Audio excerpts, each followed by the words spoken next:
in the name of Almighty Allah. Assalamu alaikum warahmatullahi wabarakatuh. Very good afternoon to all of you. Jamaat இஸ்லாமியின் women department சார்பமா உங்களுக்கு அனைவருக்கும் வரவேற்கிறோம். On behalf of Jamaat Islamiyin Women's Department, we welcome you all to this press conference. இந்த press conference main நோக்கம் பெண்கள் மேல நடக்கக்கூடிய அந்த atrocities அது பத்தி day by day it's going on increasing. The atrocities on the women are going on increasing day by day. So we want to highlight those one, and Jamaat Islamiyin Women's Department ஒரு campaign நடத்த போறோம். Morality is freedom, ஒழுக்கமே சுதந்திரம் சொல்ல இந்த தலைப்பில நம்ம ஒரு campaign நடத்த போறோம். ஒரு மாசம் ஃபுல்லா நடத்த போறோம்.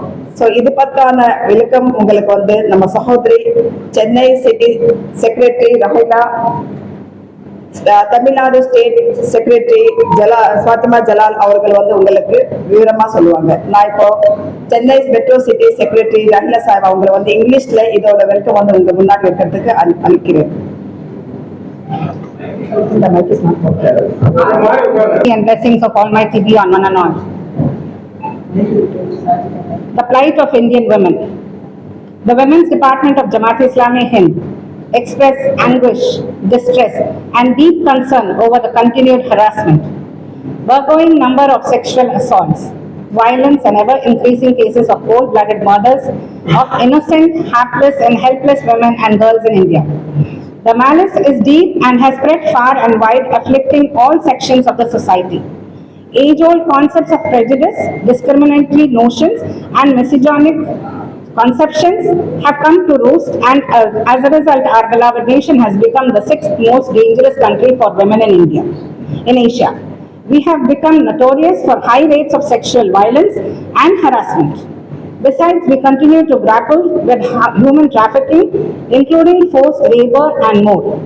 Now and then, the collective conscience of the nation is stirred with the famous Nirbhaya tragedy to the latest RG Kar hospital brutal rape and murder case in Kolkata. Woman is not safe in our nation, whether she is in a hospital or in a temple or a train or a bus or a school or office. Our nation is notorious for feticide, and according to a research by Pew Research Center based on Union government data indicates feticide of at least 90 lakhs of females in the years 2000 to 2019. The partially released HEMA committee report in Kerala reveals the lack of safety for women even in extremely liberal workplaces like the city field. As per data, the National Crime Records Bureau (NCRB) and the National Family Health Survey (NFHS), the crimes against women are increasing year after year. However, these numbers are just the tip of the iceberg, as they are based on reported cases. The quantum of cases that are suppressed or go unnoticed deliberately or otherwise is significantly higher. Another heart-wrenching aspect of this disturbing trend is personified by Bilkis Banu, who was gang raped in 2002 Gujarat program. Ardent struggle for justice. Her case stands as a stark testimony to the systematic bias and insensitivity entrenched in our institutions. The efforts of political establishments to secure the release of convicted criminals further reveal the disturbing complicity of politicians in such heinous, abominable and horrible crimes. This is understood by the recent ADR report, which shockingly highlights that 151 legislators currently face charges of crimes against women. Thank you. Fathima Jalal, Tamil Nadu secretary அவர்களை நம்ம campaign பற்றி விவரமாக சொன்னதுக்கு அறிகிறேன்.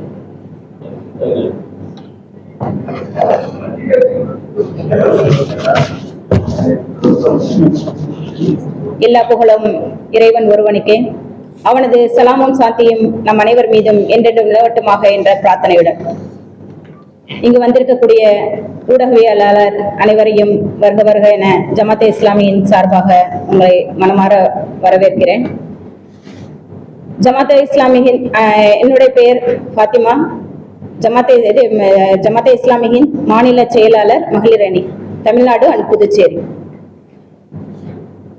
ஜமாத் இஸ்லாமியின் அகில இந்திய இயக்கம், இந்த இயக்கம் கடந்த 77 வருடங்களாக இந்த பூமியில் நன்மையை ஏவி தீமையை தடுக்கக்கூடிய ஒரு லட்சியத்துக்காக பாடுபட்டு கொண்டிருக்கிறது. இந்த இந்திய மண்ணில் இந்திய கலாச்சாரத்தையும் இந்திய பண்பாட்டையும் இந்த ஒழுக்க விழுமியங்களையும் பாதுகாப்பதற்காக ஜமாத்தே இஸ்லாமியின் பாடுபட்டு கொண்டிருக்கிறது. அதனுடைய வரிசையில் பல்வேறு இந்த மண்ணில் நடக்கக்கூடிய பல்வேறு அவலங்களை நாம் சுட்டிக்காட்டி அந்த அவலங்களிலிருந்தும் ஒழுக்க விழுமியங்களிலிருந்தும் ஒழுக்க சீரழிவிலிருந்தும் நாட்டுடைய ஒவ்வொரு பிரச்சனைகளின் போதும் ஜமாத்தே இஸ்லாமியின் குரல் கொடுத்து வந்திருக்கிறது. அதன் அடிப்படையில் இன்று ஒழுக்கமே சுதந்திரம் அப்படிங்கிற மைய கருத்தில் அகில இந்திய அளவில் இந்த பரப்புரையை எடுப்பதற்கான ஒரு நோக்கம் என்னவென்றால், இன்று இந்த இந்திய மண்ணுடைய கலாச்சாரமும் பண்பாடும் ஒழுக்கமும் சீரழிந்து கொண்டிருக்கிறது. நாட்டுடைய ஒவ்வொரு செய்திகளையும் நாம் பார்த்து கொண்டிருக்கிறோம். ஒவ்வொரு செய்திகளிலும் பாத்தீங்கன்னா பெண்களும் இளைய தலைமுறையினரும் இளைய சமுதாயமும் இன்றைக்கு மிக ஒரு ஒழுக்க வீழ்ச்சியில இருந்து கொண்டிருக்கிறார்கள். அப்ப நாட்டுடைய வளர்ச்சி என்பது பண்பாட்டின் மூலமாகவும் ஒழுக்க வளர்ச்சியின் மூலமாகவும் பொருளாதார வளர்ச்சியின் மூலமாக தான் ஒரு நாட்டுடைய வளர்ச்சியே இருக்கிறது. அப்பேற்பட்ட ஒரு நாடு இந்திய நாட்டுடைய அந்த கலாச்சாரம் இங்க இது பண்ணும் போது நம்மளுடைய இந்த இளைய தலைமுறையினர் சீரழிவை தட்டி கேட்பதற்காகவும் அவர்களை நல்ல ஒரு ஒழுக்கம் உள்ளவர்களாகவும் உயர்ந்த ஒரு லட்சியத்தின் பக்கம் மக்களை நம்ம விழிப்புணர்வை ஏற்படுத்துவதற்காகவும் தான் இந்த பரப்புரையை நாம் நடத்தி கொண்டிருக்கிறோம். இந்த பரப்புரையுடைய முக்கிய காரணம் என்ன அப்படின்னு பாத்தீங்கன்னா, இன்னைக்கு இளைய தலைமுறையினர் போதையின் பக்கம் அவங்க போதை, ஆபாசம், மது இது போல அவங்க தன்னுடைய வாழ்க்கையை சீரழித்து கொண்டிருக்கிறார்கள்.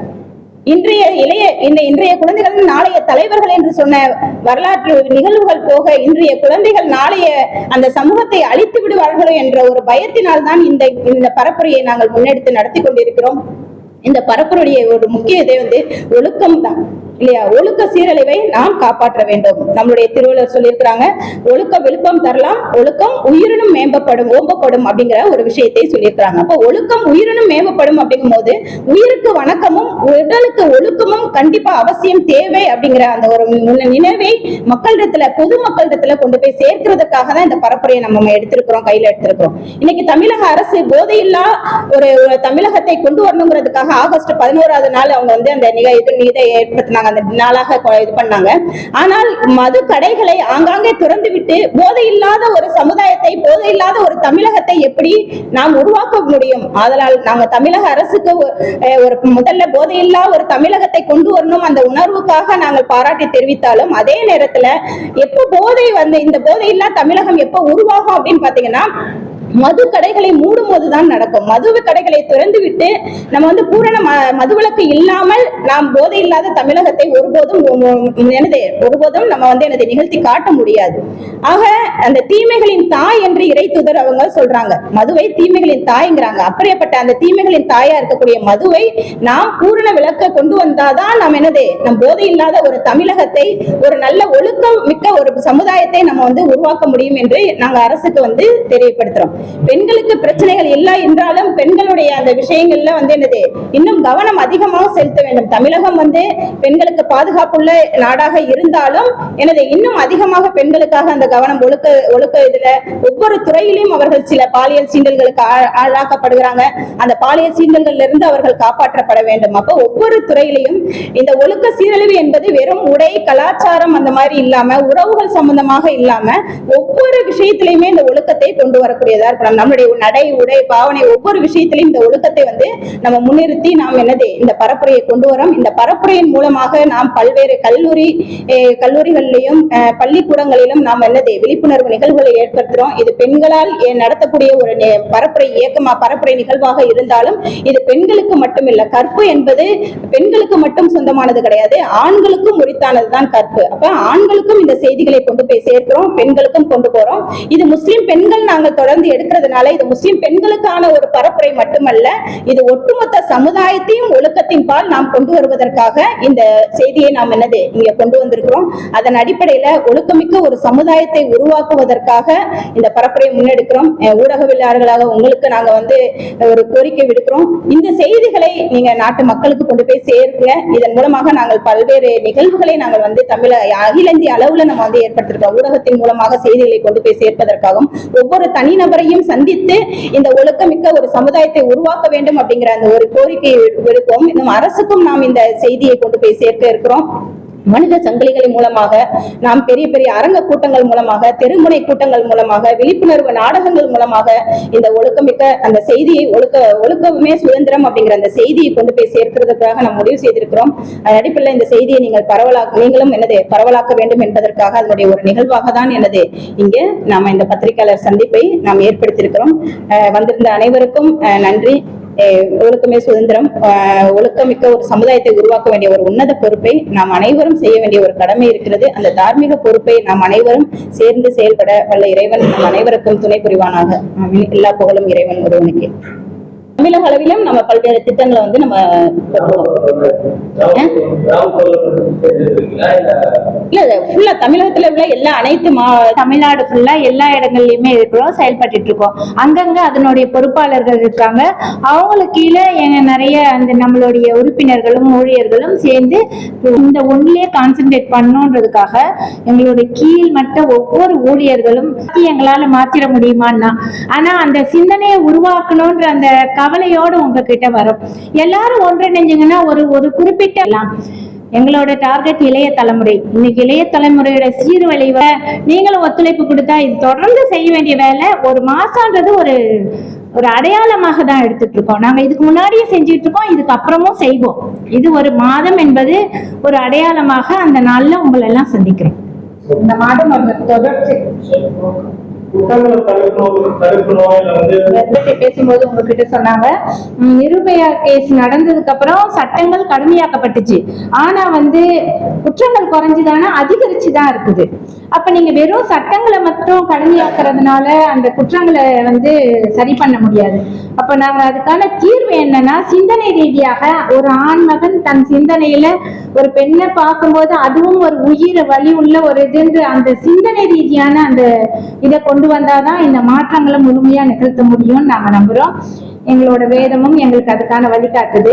அந்த அடிப்படையில நாங்க சிந்தனை ரீதியா கொண்டு போனோம் அப்படின்றதுக்காக தான் ஒழுக்கமே சுதந்திரம் இந்த கேம்பெயினை கையில எடுத்திருக்கோம். இது ஒரு வகையான போதை தான் இல்லையா? ஆபாச படங்கள் பார்ப்பது இன்னைக்கு அதிகரிச்சிருச்சு. அப்ப அதுவும் ஒரு போதை தான். அப்ப போதைங்கும் போது பல்வேறு இது இருக்குது. எல்லாத்துக்கும் காரணம் இன்னைக்கு மயங்க செய்யக்கூடிய ஒரு விஷயம் எதுல நடக்குது அப்படின்னு பாத்தீங்கன்னா போதை, மதுவினாலதான் ரொம்ப மயங்க செய்யக்கூடிய ஒரு விஷயம் இருக்குது. அப்ப அந்த இது எல்லாமே இது பண்ணும். இப்ப போதையில்லா தமிழகத்துக்காக போதை மருந்தை ஒழிக்கிறதுக்காக தமிழக அரசு முன்னெடுத்திருக்கிறது. அதே மாதிரி இந்த இது சாராயம் இதையும் நீங்க இதை நிறுத்திட்டீங்க அப்படின்னா மற்றது எல்லாமே வரணும். இப்ப இன்னைக்கு இளைய தலைமுறை பாத்தீங்க அப்படின்னு பாத்தீங்கன்னா செல்போன்ல அதிகமா இது பண்றாங்க இல்லையா? எனக்கு ஆபாச படங்கள் பார்ப்பது அதிகரிச்சிருக்கு. அதனாலதான் இந்த குற்றங்கள் அதிகரிக்குது. அப்ப இது எல்லாமே ஒண்ணு ஒண்ணா தடை செய்யப்பட வேண்டிய ஒரு விஷயம் தான். இப்போ மொராலிட்டி இஸ் ஃப்ரீடம் எங்களோட இது. ஏன் மொராலிட்டி இஸ் ஃப்ரீடம் சொல்றோம்னா, இன்னைக்கு இம்மொராலிட்டி இஸ் ஃப்ரீடம்னு நம்ம ஒரு மைண்ட்ல பதிஞ்சிடுச்சு. வறுமை மீறிய கட்டுப்பாடற்ற ஒரு ஒழுக்க மீறல்கள் தான் சுதந்திரம்னு நினைச்சிட்டு இன்னைக்கு மக்கள் செயல்பட்டு இருக்காங்க. என்னுடைய ரைட்ஸ் என்னுடைய இதுன்ற ஒரு இது இருக்கு. நாங்க அதனால வெறும் நீங்க சொல்ற மாதிரி போதையோ வெறும் இதை மட்டும் நாங்க எல்லா ஒழுக்க சீர்கேடுகளையும் நாங்க கையில எடுத்திருக்கோம். எல்லா ஒழுக்க சீர்கேடுகளுக்கு எதிரான அந்த செய்தியை கொண்டு போய் சேர்க்கணும்ன்றதான் எங்களுடைய நோக்கம். இப்ப இன்னைக்கு இருக்கிற ஒரே பாலினத்தவர்கள் திருமணம் புரிஞ்சுக்கிறாங்க, அந்த மாதிரி ஒரு இல்லீகல் தொடர்புகளை வச்சுக்கக்கூடிய அந்த ஒழுக்க சீர்கேடுகள் எல்லாத்தையுமே எல்ஜிபிடி இந்த எல்லாத்தையுமே ஒழுக்க சீர்கேடுகள் தான். எல்லாத்தையுமே நாங்க எல்லாத்துக்கும் எதிரான அந்த குரலை தான் நாங்க கொடுக்கறதுக்காக இங்க வந்திருக்கோம். வெறும் போதை மட்டும் இல்லை, எதெல்லாம் சீரழிக்குதோ, எதெல்லாம் நம்ம கலாச்சாரத்தை அழிச்சு கொண்டிருக்கோ, எதெல்லாம் நம்மளுடைய குடும்ப அந்த இது ஸ்ட்ரக்சரை உடைச்சிட்டு இருக்கோ, எதனாலலாம் இளைஞர்களும் இளைய சமுதாயமும் இன்னைக்கு பால்பட்டு போயிட்டு இருக்காங்களோ அது அத்தனைக்கு எதிராக எங்களுடைய முழக்கம் இருக்கும்.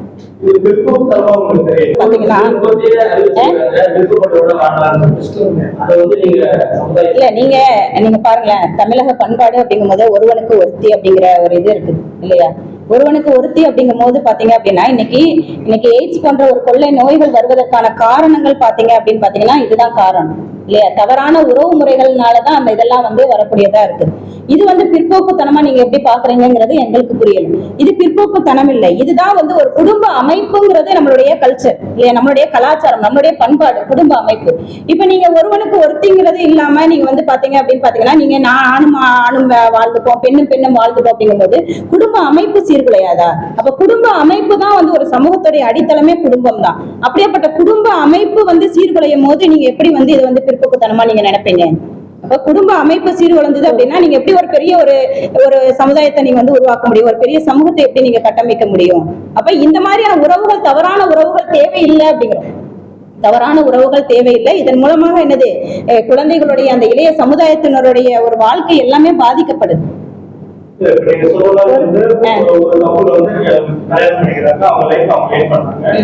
பிரச்சனைகள் வருது.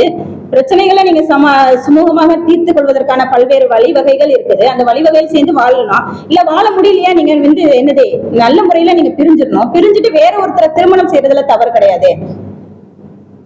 அது இன்னைக்கு நடைமுறையில உள்ள பழக்கம் தானே. வந்து ஒரு ஆணும் இன்னொரு பெண்ணும் அடுத்து ஒரு வாழ்க்கையை எடுக்கிறத நாங்க தப்புலாம் சொல்லல. அது கண்டிப்பா இருக்கணும்னு சொல்றோம். அவங்க தனியா வாழ வேணாம், இன்னொரு துணையோட வாழணும்ன்றதுதான் எங்களுடைய இதுவும். ஆணும் பெண்ணும் அப்படின்ற ஒரு ஒன்று சேரும்போது அவங்க ஒரு தன்னுடைய பொறுப்பை தட்டி கழிச்சு தன்னுடைய பொறுப்பை சுமக்க இது பண்ணி ஒரு அடுத்த ஒரு சந்ததிகளுக்கு வந்து ஒரு வழியே விடாம, அதோட இல்லாம பல நோய்களுக்கும் அது காரணமாக அமைஞ்சிருது. இது ஒரு சமூக சீர்கேடுன்னு தான் நாங்க வந்து சொல்லுவோம். ஏன்னா அந்த குடும்ப அமைப்புன்றதை குலைக்கும் போது அவங்களால வந்து அடுத்த ஒரு தலைமுறையை உருவாக்க முடியாத ஒரு இது இருக்கு. அவங்க சுதந்திரம் தான், அதை நாங்க சொல்லல. நீங்க சொல்ற மாதிரி ஓகே, அவங்க வாழ்ந்துக்கிட்டா அவங்க சுதந்திரம். ஆனா அந்த சுதந்திரம் அடுத்தவங்களுக்கு வந்து பாதிப்பை ஏற்படுத்தாத வரைக்கும் அவங்களால இன்னைக்கு வந்து இந்த சமுதாயத்துல நோய், அதோடு இல்லாம ஒரு மனித வளர்ச்சின்றதே தடைப்படுது இல்லையா? நம்மளுடைய நாட்டோடைய பெரிய ஒரு செல்வமே என்னன்னா நம்மளுடைய மனித வளம். அதுவே அங்க வந்து தடைப்படக்கூடியதாக தான் இருக்குது. அப்ப அது எப்படி ஒரு சமூகத்துக்கு நல்லதை கொடுக்கும்? வந்து இது கோவிட்லோடைய காலத்துல வந்து ஒரு குடும்ப சிதைவு வந்து அதிகமா இருந்தது இல்லையா? குடும்ப பிரச்சனைகள் அதிகமாக இருந்ததுனால, அந்த ஸ்ட்ரெஸ்ல வந்து மக்கள் குடும்ப பிரச்சனைகள் இருந்ததுனால நம்ம 2020 வந்து வலிமையான குடும்பம் வலிமையான தேசம் அப்படிங்கிற அளவுல நம்ம வந்து அகில இந்திய அளவுல பரப்புரையை கொண்டு போனோம். இப்படி ஒவ்வொரு பரப்புரையின் மூலமாகவும் பல்வேறு அந்த தீமைகள் நடக்கும் போது எங்களுடைய கோரிக்கை அரசாங்கத்துக்கும் கொண்டு போய் செய்யதான் சொல்லிடுறோம். அப்ப அவங்க சொல்லக்கூடிய ஒரே விஷயம் என்னன்னா, உங்களுடைய உரிமை என்னது, உங்களுடைய இது என்னது, நீங்க வந்து இதை எதிர்க்கிறது, நாங்க சில விஷயங்களை நாங்க செய்யறோம் அப்படின்னு அரசாங்க அதிகாரிகளே ஓப்பனா சொல்றாங்க. இப்ப நாங்க பல்வேறு தீமைகளுக்கு எதிராக ஒவ்வொரு விஷயத்திலயும் நாங்க என்னது குரல் கொடுத்துக்கிட்டு தான் இருக்கோம். அரசாங்கத்துக்கான எங்களுடைய வேண்டுகோளும் இருக்கதான் செய்யுது. பள்ளிக்கூடங்களையா, கல்லூரிகளையா, திருவீதிகளையா, என்னென்ன சப்ஜெக்ட் பண்ணுவது என்பதை விளக்கமா சொல்றாங்க. அதுதான் புரியும். நாட்டு மக்கள் அதை பார்த்தா நீங்க வந்து வெளியில வந்து கொடுப்போம், வெளியில கொண்டு போக முடியும். சப்ஜெக்ட் மொத்தமா சொல்லிட்டீங்க. ஒழுக்கமே சொல்றது என்னென்ன வகையான ஒழுக்க மேம்பாடுகள், என்னென்ன வகையான பிரச்சாரங்கள், என்ன வகையான இப்ப நம்ம வந்து பாத்தீங்க அப்படின்னா அகில இந்திய அளவுல பல்வேறு நிகழ்ச்சிகள்ல வந்து நம்ம என்ன பண்ணிருக்கோம் அப்படின்னா வயது வாரியாக நம்ம பிரிக்கிறோம். ஒரு சில சிறு வயதுல இருந்தே நம்ம வந்து இப்ப சொல்லுவாங்களா 5 வளையாது 50 வளையாதுங்குவாங்க. அதனால சிறு வயதுல இருந்தே நம்ம வந்து என்ன பண்றோம், பாலர் நிகழ்ச்சிகளுக்காக பாலர்களுக்காக என்னென்ன அந்த தீமைகள், ஒழுக்கக்கேடான விஷயங்கள் என்னென்ன அவங்க ஃபேஸ் பண்ணுவாங்களோ அதுக்காக நம்ம அட்ரஸ் பண்றோம். அதுக்கடுத்து இளம் தலைமுறையினர் 15 வயசுல இருந்து 30 வயது உள்ள அந்த பெண் பிள்ளைகள், ஆண் பிள்ளைகளுக்காக அவங்க என்னென்ன மாதிரியான தவறுகள்ல இருக்கிறாங்க, அந்த ஒழுக்க வீழ்ச்சியில இருக்கிறாங்களோ அவர்களுக்கான விழிப்புணர்வு நிகழ்ச்சி. இப்ப நாங்க முதல்ல என்ன பண்றோம் அப்படின்னு பாத்தீங்கன்னா, இந்த தீமைகள் நடக்குது தீமைகள் குரல் அப்படிங்கிறதுல அவங்களோட சிந்தனையே மாற்றோம். சொல்லுவாங்கல்ல, திருடனா பார்த்து திருந்தாவிட்டால் திருட்டை ஒழிக்க முடியாதுங்குவாங்க. அது மாதிரி வந்து நம்ம அவங்களுடைய சிந்தனையில மாற்றத்தை கொண்டு வரோம். எப்ப வந்து ஒரு மனிதனுடைய சிந்தனை தூண்டும் போதுதான் அவனுடைய செயல்பாடுகளும் சீர்திருத்தக்கூடியதா இருக்கும். அப்ப அந்த சிந்தனையை தூண்டுவதற்காக சில விஷயங்களை நம்ம சொல்றோம். இப்ப எல்லா மதங்களுமே அறத்தை தான் போதிக்குது, அறநெறியை தான் போதிக்குது. எந்த மதமும் நீ வந்து சீரழிஞ்சு போ, சீர்கெட்டு போ, நீ தவறான வழிக்கு போன்னு சொல்லவே இல்லை. அப்ப எல்லா மதங்களும் அந்த அறநெறியை போதிக்குது. அந்த அறநெறியை அவர்களுடைய உள்ளத்துல நம்ம பசுமையாக்குறதுக்காக நம்ம முயற்சி செய்யறோம். இது வந்து தவறான செயல் நீங்க செய்யறது. இன்னைக்கு இது சுதந்திரம் அப்படின்னு சொல்லிட்டு இந்த சுதந்திரத்தின் பக்கம் நீங்க போய்கிட்டு இருக்கிறீங்க. இது சுதந்திரம் அல்ல, இது சுதந்திரம் அல்ல. உங்களுக்குன்னு ஒரு கட்டுப்பாடு, எப்ப உங்களுக்குன்னு ஒரு வரையறையை நீங்க நியமித்துட்டு நீங்க பயணிக்கிறீங்களோ அதுதான் சுதந்திரம் அப்படிங்கிற அந்த விழிப்புணர்வை நம்ம கொண்டு போறோம். அப்ப இளம் பெண்கள், இளம் ஆண்கள், வயதான ஆண்கள், வயதான பிள்ளைகளா இருந்தாலும் சரி, தாய்மார்கள், இப்படி பெற்றோர்கள் அப்படிங்கிற ஒவ்வொரு தரத்திலையும் நம்ம என்ன பண்றோம்னா அவங்களுக்கான சிந்தனையை தூண்டக்கூடிய செயல்களை, சிந்தனை தூண்டக்கூடிய விஷயங்களை நம்ம வந்து அவங்களுக்கு கொண்டு போறோம். அது விழிப்புணர்வு பேச்சுகளின் மூலமாகவும், கட்டுரை போட்டிகள் மூலமாகவும், ரீல்ஸ், இன்னைக்கு பிள்ளைங்களுக்கு வந்து அதிகமா வந்து இளம் தலைமுறையிடம் கொண்டு போய் சேர்க்கக்கூடிய விஷயங்கள் வந்து சோசியல் மீடியா மூலமாக தான். அதனால சோசியல் மீடியால நம்ம வந்து என்ன பண்றோம்னா டெய்லி போஸ்டர்ஸ் நம்ம வந்து கொடுக்குறோம். அறநெறியுடைய போஸ்டர்ஸ், அது திருக்குறானுடைய வசனமாக இருக்கட்டும், இல்ல அறிஞர் பெருமக்கள் மகாத்மா காந்தியுடைய கோட்டா இருக்கட்டும், அன்னை தெரசாவுடைய கோட்டா இருக்கட்டும், இந்த மாதிரி நல்ல ஒரு கோட்ஸ் இருந்தா கூட அதை கூட நம்ம போஸ்டர் வடிவத்துல நம்ம சோசியல் மீடியால நம்ம கொடுக்குறோம். அடுத்து ரீல்ஸ் வடிவத்துல, ஏன்னா அதுதான் அவங்களை இது பண்றதுனால யூடியூப் மூலமாகவும் செய்திகளை நம்ம வந்து கொண்டு போய் சேர்க்கிறோம். நாடகங்கள், விழிப்புணர்வு நாடகங்களை வந்து நம்மளுடைய இளம் தலைமுறை பெண்கள் மூலமாக, ஆண்கள் மூலமாக விழிப்புணர்வு நாடகங்களை நம்ம வந்து கொண்டு போய் இது பண்றோம். இந்த மாதிரி பல்வேறு தலைப்புகள் மூலமாக நம்ம இது பண்றோம். கட்டுரை போட்டி, பேச்சு போட்டி, இந்த மாதிரியான இதுகள்லாம் விஷயங்கள்லாம் நம்ம அது மட்டும் இல்ல, ஸ்கூல்லையும் காலேஜையும் நாங்க வந்து அட்ரஸ் பண்றோம். ஏன்னா இன்னைக்கு இளைய சமுதாயம் அங்கதான் நம்ம கிட்ட இருக்கு. அந்த சோர்ஸை வந்து சரியான வழி நடத்தணுன்றதுக்காக டீச்சர்ஸ் மீட், முக்கியமா டீச்சர்கள் கிட்ட, ஸ்டூடெண்ட் தனியா, அவங்க பேரண்ட் கிட்ட தனியா, பேரண்ட்ஸ் எப்படி இன்னைக்கு பேரண்டிங் பண்ணோம், ஏன் குழந்தைங்க இந்த மாதிரி ஒரு சிந்தனைக்கு தூண்டப்படுறாங்க, அந்த எல்லா வழிமுறைகளையும் நாங்க வந்து இப்போ எடுக்கிறோம். அவங்களுக்கு தனித்தனி ஒரு நிகழ்ச்சி மாதிரி ஏற்பாடு பண்ணி அதன் மூலம் நாங்க எடுக்கிறோம். கவுன்சிலர்களை மீட் பண்றோம். அவங்க மூலியம் அவங்க கிட்ட இருந்து எப்படி செய்தியை கொண்டு போக முடியும், சைக்காலஜியா அவங்க பசங்களை எப்படி வந்து ஹேண்டில் பண்ணலாம் அப்படின்ற விஷயத்தையும் நாங்க எடுத்துட்டு இருக்கோம். நேற்று கூட ஒரு டீச்சர்ஸ் மீட் வந்து அட்டென்ட் பண்ணியிருந்தோம். கிட்டத்தட்ட ஒரு எல்லா ஸ்கூலோடைய டீச்சர் ஒரு பகுதியில, இப்போ ஒரு பகுதிக்கு போனா அங்க ஒரு 30 ஸ்கூல் இருக்குன்னா ஒரு 60 டீச்சர் 70 டீச்சர் வராங்க. இப்போ அவங்கள்ட்ட நாங்க வந்து இப்படி மொராலிட்டி என்ன, எப்படி கொண்டு போலான்ற அந்த இதை எடுக்கிறோம். எல்லா மட்டத்திலையும். இது மட்டும் இல்ல, லாயர்ஸ் கிட்ட, டாக்டர்ஸ் கிட்ட தனித்தனியா வந்து யார் அவங்க லெவல்ல எப்படி போய் அவங்க கிட்ட இதை சேர்க்கணுமோ அதை சேர்க்கிற வேலையை நாங்க தொடர்ந்து செஞ்சிட்டு இருக்கோம். ஒரே மாசத்துல மாற்றக்கூடிய விஷயமும் இல்ல. அதே மாதிரி இந்த ஒரு மாசம் மட்டுமே நாங்க இந்த வேலையை செய்யல, நாங்க தொடர்ந்து செஞ்சுக்கிட்டு தான் இருக்கிறோம். மாற்ற முடியுமானா டோட்டலா மாற முடியும், மாற்ற முடியாது எங்களால மட்டும். உங்களை மாதிரி எல்லாருமே ஒண்ணு சேரும் போது, அதுக்கான ஒரு முயற்சியை நாம எல்லாருமே ஒண்ணு சேர்ந்து முன்னெடுக்கும் போது, ஒரு 100 பேர்ல 10 பேர் மாறட்டுமே, அந்த 10 பேருடைய அடுத்த தலைமுறை சிறந்த தலைமுறைகளாக உருவாயிட்டு வருவாங்க இல்லையா. அடுத்தடுத்து அது வந்து மாற்றங்களை கொண்டு வர்றதுக்கு வழிவகுக்கும் இல்லையா. இன்னைக்கு நாங்க 6 பேர் பேசுறோம், இது ஒரு 60 பேராக மாறினா ஒரு ஊரை கூட மாத்த முடியும் இல்லையா. அந்த நோக்கம் தான் தொடர்ந்து நாங்க செய்வோம். இது ஒரு மாசம்ன்றது ஒரு உங்களுக்கு அடையாளம். நான் தான் சொன்னேன் இல்லையா, இதுக்கு முன்னாடியே செஞ்சோம், இதுக்கு அப்புறமும் செய்வோம். இந்த ஒரு மாசத்துல கொஞ்சம் ஃபாஸ்டா உங்களை மாதிரி எல்லாரையும் சந்திக்க வந்திருக்கோம்.